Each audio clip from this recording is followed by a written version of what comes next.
Hello everyone, welcome back on my channel once again.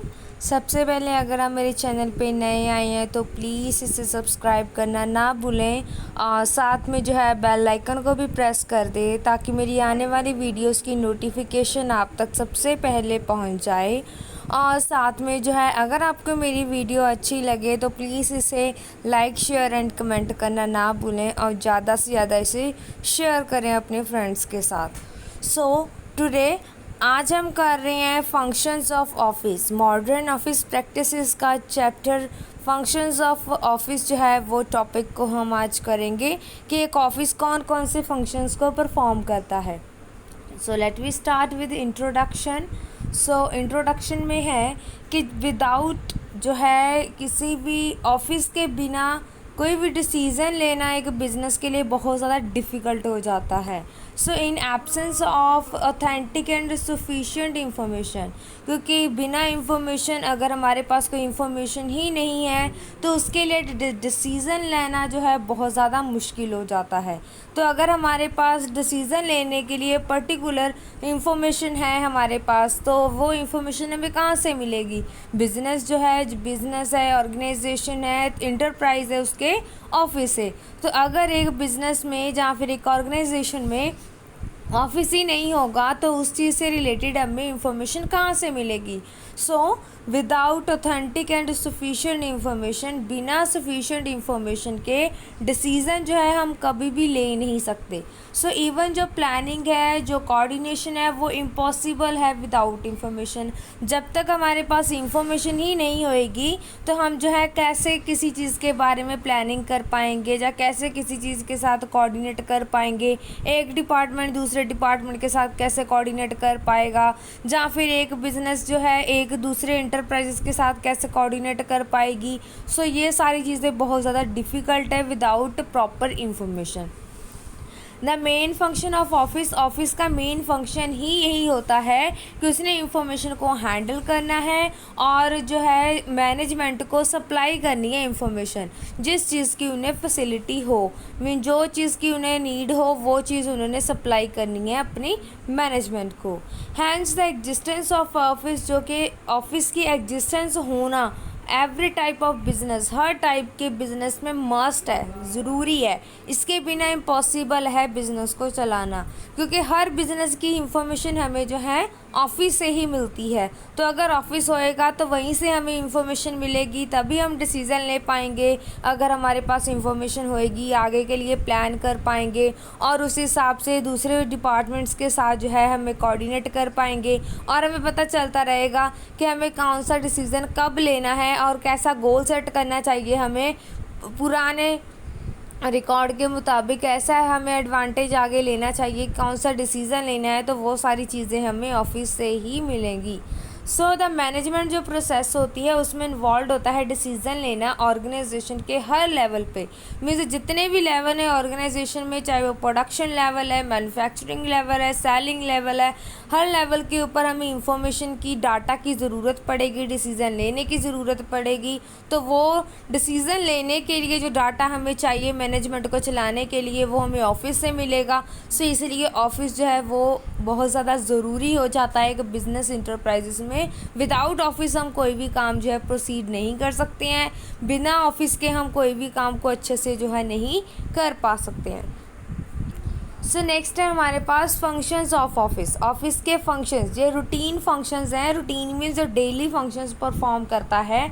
So first is receiving information, इससे हमें information receive होती है। Record information, जो office है वो हर तरह की इंफॉर्मेशन को रिकॉर्ड कर कर रखता है। अरेंजिंग इंफॉर्मेशन, हर इंफॉर्मेशन जो है month wise, year wise record, day wise record की होती है, तो वो इंफॉर्मेशन हमें ऑफिस से अवेलेबल हो जाती है।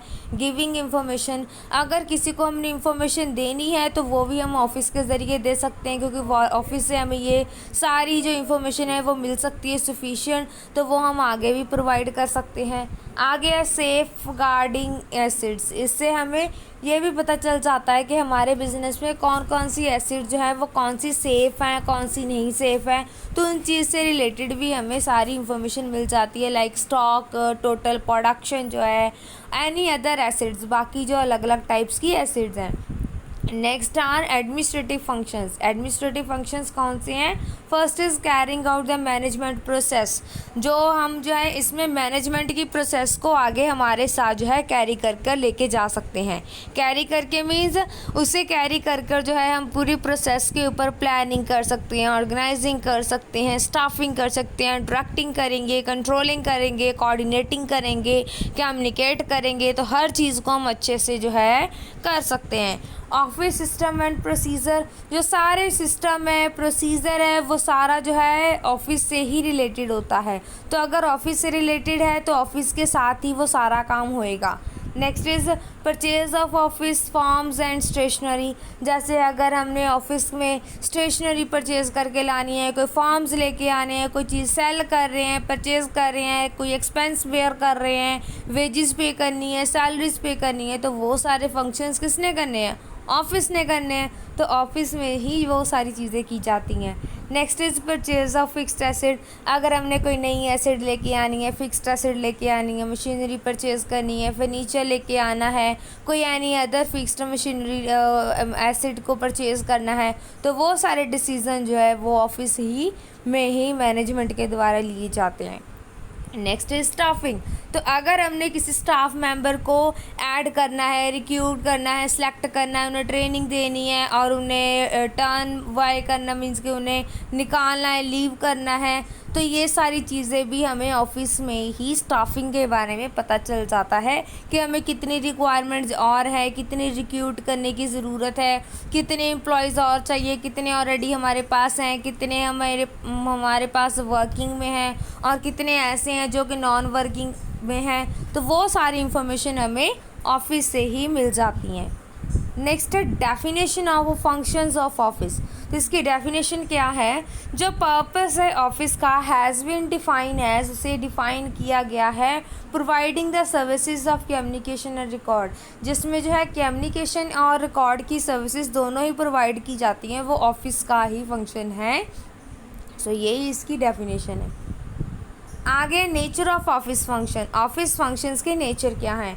First is office job is an art. Office में जॉब करना एक आर्ट है, क्योंकि हमें हर एक चीज़ में साइंटिफिक रूल्स, रिसर्च, वो सारी चीज़ें करनी पड़ती हैं। तो ऑफिस में ही वो सारी चीज़ें पॉसिबल है, तो इसलिए उन्हें एक साइंटिफिक मैनर में हमें जो है ऑफिस को मैनेज करना वो एक आर्ट है।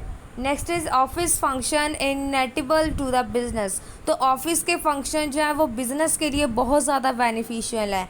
तो ऑल द फंक्शंस जो भी ऑफिस के द्वारा परफॉर्म किए जाते हैं बिज़नेस में, तो वो सारे उनके लिए बेनिफिट हैं, जिसके साथ जो है ऑफिस मींस के बिज़नेस के लिए एक अच्छी जो है बेनिफिशियल है, जिसके हिसाब से वो अपना काम कर सकता है बिज़नेस। नेक्स्ट है office management is and discipline. अगर मैनेजमेंट जो है वो ऑफिस मीन्स के अगर कोई भी डिसीज़न मैनेजमेंट ने लेना है तो वो एक ऑफिस के साथ रिलेट करके पूरी इंफॉर्मेशन को कलेक्ट करके वहाँ से डिसीज़न ले रहे हैं, then that is a discipline. तो वो एक बिज़नेस का, इंटरप्राइज का डिसिप्लिन है कि वो हर काम जो है स्टेप बाय स्टेप एक प्रोसीजर में कर रहे हैं। Next is office occupies primary position in a business. तो जो ऑफिस है वो एक प्राइमरी पोजीशन को लेकर चलता है बिज़नेस में, मीन्स जिसकी बहुत ज़्यादा इम्पॉर्टेंट पोजीशन है बिज़नेस में।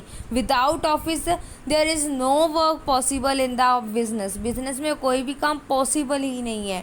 हर काम को करने के लिए ऑफिस की नीड होएगी। अगर हमने प्रोडक्शन से रिलेटेड डिसीज़न लेना है तो उसकी भी इंफॉर्मेशन हमें ऑफिस से ही मिलेगी। अगर हमने फाइनेंस से रिलेटेड लेना है तो उसकी इंफॉर्मेशन भी वहीं से मिलेगी। सैलरी डिपार्टमेंट में एचआर के बारे में डिसीज़न लेना है तो वो भी ऑफिस के साथ ही रिलेट करके हम लेंगे। वहीं से इंफॉर्मेशन कलेक्ट करके ही हम आगे किसी चीज़ के बारे में ऑप्ट करने की जो नीड है उसको देखेंगे। So next is basic functions. इसके बेसिक फंक्शंस कौन से हैं, प्राइमरी फंक्शन कौन से हैं कि फर्स्टली कौन कौन से ये फंक्शंस को करते हैं। सो फर्स्ट फंक्शन है इसमें कलेक्टिंग एंड रिसीविंग इंफॉर्मेशन को कलेक्ट करना, उसे रिसीव करना। तो ये सारी चीज़ें जो है ऑफिस में ही की जाती हैं। आगे इंफॉर्मेशन को रिकॉर्ड करना। Third point is preserving the record को प्रिजर्व करके रखना, संभाल कर रखना। प्रोसेसिंग ऑफ इंफॉर्मेशन, उस इंफॉर्मेशन के ऊपर काम करना, वो भी ऑफिस का काम है। अरेंजिंग द इंफॉर्मेशन को अरेंज करके रखना year wise, month wise, day wise, तो वो भी एक जो है प्रोसीजर है, तो वो भी ऑफिस का ही काम है। सप्लाई द इंफॉर्मेशन, जिस पर्सन को, जिस डिपार्टमेंट को, कि जिस ऑफिस में, जिस एरिया वालों को इंफॉर्मेशन की ज़रूरत है, तो वो भी ऑफिस ही उन्हें प्रोवाइड करता है। Last one is preparation and presentation of accounts को प्रिपेयर करना, उन्हें प्रेजेंट करना, तो वो भी एक आर्ट है, एक वे है जिसके साथ हम ऑफिस में काम कर सकते हैं। Next is secondary function of the office के सेकेंडरी फंक्शंस कौन से हैं? पहले प्लानिंग करनी, उन्हें ऑर्गेनाइज करना, कमांड देना, कोऑर्डिनेट करना और कंट्रोल करना। तो इन सभी को हम जो है आगे पूरे प्रॉपर जो है एक पढ़ेंगे स्टेप बाय स्टेप।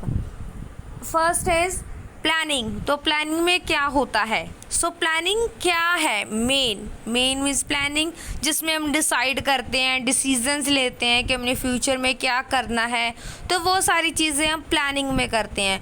मतलब व्हाट टू प्लान, क्या प्लान करना है, किस चीज़ से रिलेटेड प्लान करना है, कब प्लान करना है, कहाँ पे प्लान करना है, कैसे प्लान करना है, क्यों प्लान करना है, तो वो सारी चीज़ें जो है हमें यहाँ पे पता चल जाती हैं, प्लानिंग में हम देखते हैं। तो ये हमारा सेकेंडरी फंक्शन है, तो हम इसे डिटेल में पढ़ेंगे। Our first function is planning. Planning में हम क्या क्या करते हैं? सो प्लानिंग जो है वो एक फंक्शन है मैनेजमेंट में, जिसमें जो है सेटिंग ऑब्जेक्टिव्स को सेट किया जाता है। Determining the course of action को देखा जाता है, जिसमें हम ऑब्जेक्टिव्स को अचीव करते हैं। प्लानिंग जो है रिक्वायर्ड होता है for that managers be aware of environmental condition.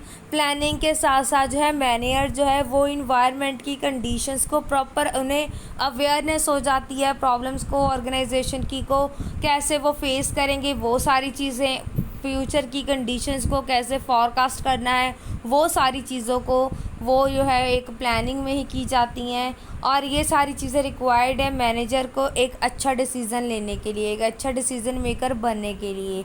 So planning is a must, planning ज़रूरी है। तो अगर प्लान नहीं करेंगे, हमें अगर यही नहीं पता होगा कि हमने कहाँ तक जाना है, हमारी मंजिल क्या है, गोल क्या है, तो हम किस चीज़ से रिलेटेड प्लान करेंगे। तो अगर हम किसी चीज़ के बारे में प्लानिंग करेंगे तो उस हिसाब से ही हम अपने फ्यूचर के डिसीजंस ले पाएंगे, कि अगर हमने कोई ऑब्जेक्टिव, अगर कोई गोल हमने सेट किया है, उस हिसाब से ही हम बजट तैयार करेंगे, उस हिसाब से ही प्लान करेंगे, उसी हिसाब से डिसीजंस लेंगे। सो प्लानिंग एक प्रोसेस है जिसमें बहुत सारे स्टेप्स होते हैं। So the process begins with the environmental scanning. तो ये जो स्टेप्स हैं वो इन्वायरमेंटल स्कैनिंग करने के बाद ही हम कर सकते हैं। इन्वायरमेंट स्कैनिंग मीन्स जो इन्वायरमेंट में, जो हमारी मार्केट में जो चीज़ें चल रही हैं, उन चीज़ों को देखकर ही हम जो है कोई भी डिसीज़न ले पाएंगे। And which simplify means the planner must be aware. तो जो प्लानर होते हैं वो इन चीज़ों के बारे में क्रिटिकली जो है उन्हें पता होना चाहिए कि ऑर्गेनाइजेशन में क्या वो फेस कर रहे हैं, कौन सी इकोनॉमिक कंडीशन मार्केट में चल रही है, कॉम्पिटिटर कौन से हैं, कस्टमर कैसे हैं। तो उन चीज़ों को देखकर ही प्लान करना ज़रूरी है फ्यूचर के बारे में, और फॉरकास्ट करना तो इन्हीं बेसिस के ऊपर ही हम प्लानिंग करते हैं। तो प्लानिंग में क्या क्या किया जाता है? फर्स्ट इज़ ये एक मैनेजरियल फंक्शन है, मीन्स ये मैनेजमेंट का सबसे पहला फंक्शन है प्लान करना। Second is goal oriented. इसमें हम गोल को सेटअप करते हैं, ऑब्जेक्टिव सेटअप करते हैं, तो इसलिए हम इसे गोल ओरिएंटेड बोलते हैं। Next is pervasive. तो इसमें हम जो है मान कर चलते हैं, पहले से ही एज्यूम कर चलते हैं इनमें चीज़ें कि फ्यूचर में ऐसा होगा। तो नेक्स्ट इज़ कॉन्टिन्यू एक्टिविटी। ये कॉन्टिन्यू एक्टिविटी है, हम स्टेप बाय स्टेप प्लानिंग करते रहते हैं, डिसीजंस लेते रहते हैं। आगे इंटेलेक्चुअल प्रोसेस। ये एक इंटेलेक्चुअल जो है प्रोसेस है, इसमें सारे स्किल्ड पर्सन्स मिलकर जो है वो डिसीजंस लेते हैं। आगे है फॉर्चुनिस्टिक मीन्स इसमें हम फ्यूचर के बारे में ही डिसीज़न लेते हैं, फ्यूचर के बारे में ही देखते हैं, पास्ट में और प्रेजेंट के बारे में नहीं देखते। आगे है डिसीज़न मेकिंग। तो इसमें सारे प्लानिंग में डिसीजंस ही ले जाते हैं, सो इसलिए इसे हम डिसीज़न मेकिंग बोल सकते हैं। नेक्स्ट है हमारे पास organising. Second step is organising. Organising जो है वो भी एक फंक्शन है मैनेजमेंटों का, जिसमें हम डेवलप करते हैं ऑर्गेनाइजेशन के स्ट्रक्चर को और ह्यूमन रिसोर्सेज को एलोकेट करते हैं उनकी पोजीशन के ऊपर ऑब्जेक्टिव्स के हिसाब से। तो जो भी स्ट्रक्चर्स होता है ऑर्गेनाइजेशन का वो फ्रेम किया जाता है with in the efforts is a coordinate के एफर्ट्स के साथ। तो जो भी स्ट्रक्चर रिप्रेजेंट किया जाता है एक ऑर्गेनाइजेशन चार्ट में वो प्रोवाइड करता है ग्राफिक रिप्रेजेंटेशन को, जिसमें चेन ऑफ कमांड होती है कि किस पर्सन ने किसको हम जो है कमांड देनी है, डिसीजन जो लिए जा रहे हैं उनके बारे में प्रॉपर एक स्ट्रक्चर बनाया जाता है और जिसे हम ऑर्गेनाइजेशनल डिज़ाइन डिसीजन बोल सकते हैं। सो जो ऑर्गेनाइजेशन होता है ऑर्गेनाइजिंग करना होता है वो होता है कि डिज़ाइन करना इंडिविजुअल की जॉब को विद इन द ऑर्गेनाइजेशन के अंदर। तो जो भी डिसीजंस यहाँ पे लिए जाते हैं वो ड्यूटीज़ एंड रिस्पॉन्सिबिलिटीज़ एक इंडिविजुअल की जॉब के बारे में एक ऐसे मैनर में लेने हैं, ड्यूटीज़ को कैरी आउट करके चलना है जिसमें जो है पता चल जाए कि कौन सा काम कैसे करना है। तो जो भी डिसीजंस होते हैं वो उसकी जॉब के नेचर के हिसाब से लिए जाते हैं ऑर्गेनाइजेशन में, जिसे हम जॉब डिज़ाइन डिसीजन भी बोलते हैं। जैसे कि जो स्किल्ड का पर्सन है उसे उस हिसाब से जो है उसकी एलोकेशन की जाती है, प्लेसमेंट की जाती है ऑर्गेनाइजेशन में। ऑर्गेनाइजिंग में हम डिपार्टमेंट्स में डिवाइड करते हैं और बिल्डिंग वगैरह देखते हैं कि हमने कहाँ पे अपना बिजनेस सेटअप करना है। ये डिसीज़न देखते हैं, डिसीज़न के हिसाब से कि कौन कौन से डिपार्टमेंट की ज़रूरत पड़ेगी हमें और उनकी पोजीशंस में लेकर जो है एचआर को लेकर आते हैं, ह्यूमन रिसोर्सेज को लेकर आते हैं, उन्हें अपॉइंट करते हैं। तो इनमें ऑर्गेनाइजेशन में क्या क्या किया जाता है, पहले तो डिवीज़न ऑफ वर्क को डिवाइड किया जाता है, कोऑर्डिनेट किया जाता है, ऑब्जेक्टिव्स को देखा जाता है, अथॉरिटी एंड रिस्पॉन्सिबिलिटी स्ट्रक्चर बनाया जाता है, कम्युनिकेट किया जाता है हर डिसीज़न को कि उन्होंने कैसे उन्हें लेके चलना है आगे। नेक्स्ट है हमारे पास स्टाफिंग में है। स्टाफिंग का मीनिंग ही यही है कि हम उसको स्टाफ करना, स्टाफ मीन्स अपॉइंट करना, पर्सन्स को लेके आना, एम्प्लॉयज़ को लेके आना। सो स्टाफिंग जो है एक प्रोसेस है जिसमें हम हायरिंग करते हैं एलिजिबल कैंडिडेट को ऑर्गेनाइजेशन में और कंपनी में एक स्पेसिफिक पोजीशन के ऊपर। मैनेजमेंट में क्या होता है कि स्टाफिंग का मीनिंग यही है कि ऑपरेशन ऑफ रिक्रूट करना एम्प्लॉयज़ को by the evaluation they evaluate करना उनकी स्किल्स को, नॉलेज को और offering them specific job rule. तो स्पेसिफिक जॉब रूल्स को हमने देखना है उसमें कि स्टाफिंग में क्या कौन सी जॉब के लिए कौन सा पर्सन अपॉइंट किया जाएगा। और स्टाफिंग जो है वो can be define as one of the most important function, वो एक मोस्ट इम्पॉर्टेंट फंक्शन है जिसमें हमें ये इन्वॉल्व होता है, प्रोसेस होता है फिलिंग का कि वैकेंट पोजीशन को राइट पर्सनेल के साथ जो है राइट जॉब के लिए राइट टाइम के ऊपर जो है अपॉइंट करना। So everything will be occur in a right manner means एक राइट मैनर में एक नॉलेज में ही हम जो है राइट पर्सन को अपॉइंट करेंगे राइट पोजीशन के लिए। सो इसमें देखो क्या है, जैसे डायरेक्टर्स हैं, उसके बाद पी है, प्रेसिडेंट हो जाएगा, फिर जीएम आ जाएंगे, जीएम होते हैं जनरल मैनेजर, उसके बाद सीनियर मैनेजर्स आ जाएंगे, फिर जूनियर मैनेजर, परमानेंट स्टाफ आ जाएगा, स्टूडेंट स्टाफ आ जाएगा तो जो सीखने वाला है। तो ये सारा जो है एक स्टाफिंग का आगे स्टेप बाय स्टेप जो है प्रोसीजर है। नेक्स्ट इज डायरेक्टिंग का मीनिंग ही यही है, वो नाम से ही क्लियर हो रहा है। डायरेक्टिंग मीन्स डायरेक्शन प्रोवाइड करना।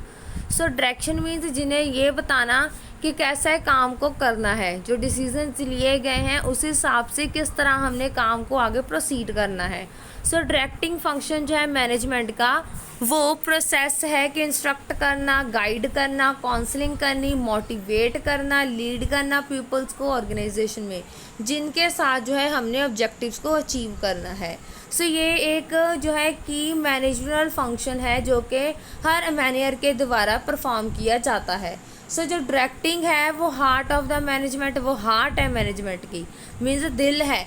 दिल में जिसके बिना जो है ऑर्गेनाइजेशन को चलाना इम्पॉसिबल है, क्योंकि अगर एक पर्सन को डायरेक्ट नहीं किया जाएगा कि कौन सा काम उन्होंने किस वे में करना है, कम्युनिकेट ही नहीं किया जाएगा, तब तक जो है वो पर्सन अच्छे से काम नहीं कर पाएगा। सो इसमें सबसे पहली चीज़ आ जाएगी, आगे हम देखो रीड करेंगे इसमें कौन कौन सी चीज़ें हैं। सो ऑल अदर फंक्शंस, बाकी फंक्शंस जो है मैनेजमेंट की जैसे प्लानिंग है, ऑर्गेनाइजिंग है, स्टाफिंग करना, वो हैव नो इम्पॉर्टेंस, वो डायरेक्टिंग के बिना उनमें कुछ भी इम्पॉर्टेंस नहीं है। तो इसमें 4 मेन फंक्शंस को परफॉर्म किया जाता है डायरेक्टिंग में। पहले लीडर बनना, लीडर बनकर काम करना, मोटिवेट करना दूसरों को, और उसका सुपरवाइज करना उनको काम को, कम्युनिकेट करना। अगर वो कहीं पे भी कुछ गलत कर रहे हैं, जब उन्हें कोई प्रॉब्लम आ रही है तो उन चीज़ों को उनको एम्प्लॉयज़ को कम्युनिकेट करना। सो ये जो है वेरियस एस्पेक्ट्स जो हैं जिसके साथ डायरेक्ट किया जाता है, सो उसके साथ साथ ही इन्हें हम आगे लेकर चलेंगे।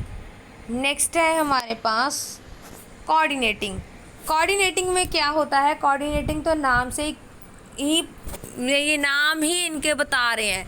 कोऑर्डिनेट का मतलब होता है कि रल मिलकर काम करना, कोऑर्डिनेट।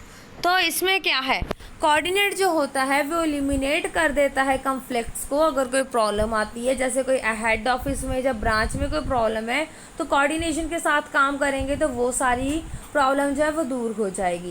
एज वेल एज अगर कोई डिपार्टमेंट्स में ऑर्गेनाइजेशन के प्रॉब्लम आ रही है तो वो भी कोऑर्डिनेशन के साथ रिमूव हो जाएगी। सारी डिफ़िकल्टीज जो है कम्युनिकेशन के साथ रिमूव कर दी जाएंगी, एक दूसरे को उनकी कन्फ्यूज़न को दूर कर। सो इसके रिगार्डिंग जो है जो कोऑर्डिनेशन होती है एज अ सेपरेट फंक्शन, वो एक सेपरेट फंक्शन है मैनेजमेंट का। And it must be consider as the sense of business. इसमें भी हम मैनेजमेंट में इसका बहुत ज़्यादा इंपॉर्टेंट समझते हैं। सो इन अदर वर्ड्स, दूसरे शब्दों में अगर हम बोलें तो जो कोऑर्डिनेटिंग फंक्शन होता है is ordinary arrangement of individual, जिसमें जो है इंडिविजुअल का अरेंजमेंट किया जाता है और ग्रुप एफर्ट्स देखे जाते हैं जो कि यूनिटी ऑफ एक्शन में एक कॉमन गोल को अचीव करने के लिए देखते हैं। तो इज़ एन ऑर्गेनाइजेशन, जो एक ऐसी ऑर्गेनाइजेशन है जिसमें डिपार्टमेंट जो है must operate in an integrated manner, और जिसमें जो है ऑर्गेनाइजेशनल गोल देखे जाते हैं, उन्हें कैसे अचीव करना है। कोऑर्डिनेट फंक्शन को देखते हैं कि कैसे उनके सिंक्रोनाइज कर डिफरेंट एफर्ट्स को डिपार्टमेंट्स के को कैसे प्लान करना है और ऑब्जेक्टिव को अचीव करने के लिए, और किस तरह से हमने अपने कन्फ्लिक्ट्स को मिनिमाइज़ करना है मैनेजमेंट ने। तो ये सारी चीज़ें जो है हमने कोऑर्डिनेटिंग में देखनी है। नेक्स्ट है हमारे पास कंट्रोलिंग। अब लास्ट वाला हमारा फंक्शन आ जाएगा यहाँ पे, कंट्रोलिंग। पहले हमने प्लानिंग कर ली, ऑर्गेनाइज कर लिया बिजनेस को, फिर स्टाफ को अपॉइंट कर लिया, डायरेक्शंस प्रोवाइड कर दी, कोऑर्डिनेट कर लिया। अब लास्ट फंक्शन है उन्हें कंट्रोल करना, क्योंकि कंट्रोल करना भी ज़रूरी है एक बिज़नेस को चलाने के लिए। सो कंट्रोलिंग जो है वो एक one of the most important function of the manager, एक मैनेजर का बहुत ज़्यादा इंपॉर्टेंट फंक्शन है। सो सीक प्लान रिजल्ट, जब भी हम किसी रिजल्ट को प्लान कर चलते हैं तो सबऑर्डिनेट्स के साथ, तो मैनेजर्स जो है need to exercise effective control. उन्हें भी सबऑर्डिनेट्स की एक्टिविटीज़ के ऊपर अच्छे से कंट्रोल रखना पड़ेगा। दूसरे वर्ड्स में ये बोल सकते हैं कि इसका मीनिंग यही है कंट्रोलिंग फंक्शन का, कि इंश्योर हो जाना जो भी एक्टिविटीज़ जो है ऑर्गेनाइजेशन के द्वारा परफॉर्म की जा रही हैं एज़ पर द प्लान, जो वो प्लान कर रहे हैं। तो controlling also ensures that the organisation resources are being useful, तो वो यूज़फुल है, इफ़ेक्टिव है, इफ़ेक्टिवली, इफ़िशेंटली अचीवमेंट है प्री डिटरमाइंड गोल, जो कि उन्होंने ऑलरेडी गोल सेट किए हुए हैं, उन्हें अचीव करने के लिए कंट्रोलिंग करना ज़रूरी है। क्योंकि अगर हम कंट्रोलिंग नहीं करेंगे तो चीज़ों की वेस्टेज होएगी, तो डिसीजंस को फॉलो नहीं किया जाएगा। सो कंट्रोलिंग इसमें ज़रूरी है, सुपरवाइज़ करना ज़रूरी है। जिस हिसाब से हम करेंगे उस हिसाब से ही हमें आउटपुट मिलेगा, रिज़ल्ट मिलेगा। सो इसमें जो है जो कंट्रोलिंग होता है वो गोल ओरिएंटेड फंक्शन है। तो ये एक प्राइमरी फंक्शन है मैनेजर का। सो कंट्रोलिंग जो फंक्शन है मैनेजर का वो प्रिवेसिव फंक्शन है, इसे हम जो है एज्यूम करके स्पोर्टिव फंक्शन देखकर चलते हैं। सो ये मैंने कुछ स्टेप्स जो है कि कंट्रोल का प्रोसेस है कि हम परफॉर्मेंस को देखते हैं, पहले ऑब्जेक्टिव्स के हिसाब से हो रही है, फिर एक्चुअल परफॉर्मेंस को मेजर करते हैं, मीन्स पहले इस्टेब्लिश करते हैं कि ऑब्जेक्टिव के हिसाब से कैसी परफॉर्मेंस होनी चाहिए, फिर उसको मेजर करते हैं परफॉर्मेंस को। सेकंड स्टेप कि वो जो एम्प्लॉयज़ हैं वो किस तरह से कर रहे हैं। थर्ड स्टेप फिर उन्हें कंपेयर कर देखते हैं, हम कंपेयर कर देखते हैं कि वो सही कर रहे हैं या नहीं। उसके बाद जो है हम देखते हैं टेक नेसेसरी एक्शंस, फिर उनके बाद जो है हम फोर्थ जो है ही है कि हम उनके ऊपर एक्शंस लेते हैं। And there is a last जो है सबऑर्डिनेट फंक्शन है ऑफिस का। सबसे पहला फंक्शन है कॉस्ट रिडक्शन। सो ये भी एक ऑफिस का फंक्शन है कि हमें कॉस्ट को रिडक्ट करना है। तो उन चीज़ों को देखना कि हम कैसे कॉस्ट को डिडक्ट कर सकते हैं, कि जो कॉस्ट हमें चीज़ को, प्रोडक्ट को बनाने के लिए वेयर कर रहे हैं, तो उस कॉस्ट को कैसे हमने रिडक्ट करना है, रिड्यूस करना है, तो वो चीज़ों को देखना। आ गया सेफ गार्ड ऑफ एसिड को सेफ गार्ड करना, तो ये भी ज़रूरी है कि एसिड की सेफ्टी रखना भी ज़रूरी है। Next is personnel function. Personnel होता है एम्प्लॉयज़, तो एम्प्लॉयज़ को लेकर आना बिज़नेस में, उन्हें अपॉइंट करना, उस हिसाब से उन्हें काम देना, तो वो सारी चीज़ें भी ज़रूरी है देखनी। पब्लिक रिलेशन फंक्शन, पब्लिक के साथ रिलेशन बनाकर रखना ये भी ज़रूरी है, क्योंकि पब्लिक में ही वो हमारा कस्टमर है, वहीं से हमारे स्टाफ मेंबर्स आ रहे हैं, तो उनके साथ रिलेट करके भी रखना ज़रूरी है। नेक्स्ट है form design and control. Design करना, नए नए फॉर्म जॉब्स लेके आना, उन्हें कंट्रोल करना, तो वो भी ऑफिस का ही फंक्शन है। स्टेशनरी एंड सप्लाई, अगर किसी चीज़ की सप्लाई करनी है, कोई प्रोडक्ट है, तो उसे देखना वो भी ज़रूरी है। साथ में स्टेशनरी लेके आना, एक्सपेंस पे करना, तो वो भी ऑफिस का ही काम है। आगे ऑफिस ऑफ एप्लियंस, अगर कोई एप्लियंस चाहिए, कोई इलेक्ट्रॉनिकल या अदर एप्लियंस चाहिए, तो वो भी ऑफिस का ही काम है, उन चीज़ों को देखना। एंड लास्ट सिस्टम इम्प्रूवमेंट, तो अगर किसी सिस्टम में इम्प्रूवमेंट की ज़रूरत है, कि अगर हम चाहते हैं कि इसमें कोई ज़रूरत है, कुछ इम्प्रूवमेंट करना चाहते हैं, कहीं पे हमें कमी लग रही है, तो वो चीज़ों को भी हमें रिमूव करना, उस कमी को रिमूव करना, जो भी हमें प्रॉब्लम फेस हो रही है, इम्प्रूवमेंट करना चाहते हैं जिसमें, तो उन चीज़ों को भी रिमूव करके उन्हें इनोवेटिव बनाना, तो वो भी एक ऑफिस का ही काम है। So thank you so much for watching this video. अगर आपको मेरी वीडियो अच्छी लगे तो प्लीज़ इसे लाइक, शेयर एंड कमेंट करना ना भूलें, और ज़्यादा से ज़्यादा इसे शेयर करें, और प्लीज़ वीडियो को लास्ट तक ज़रूर देखा करें, ताकि मेरी टॉपिक से रिलेटेड आपको पूरी इन्फॉर्मेशन प्रॉपरली मिल जाए। Thank you so much.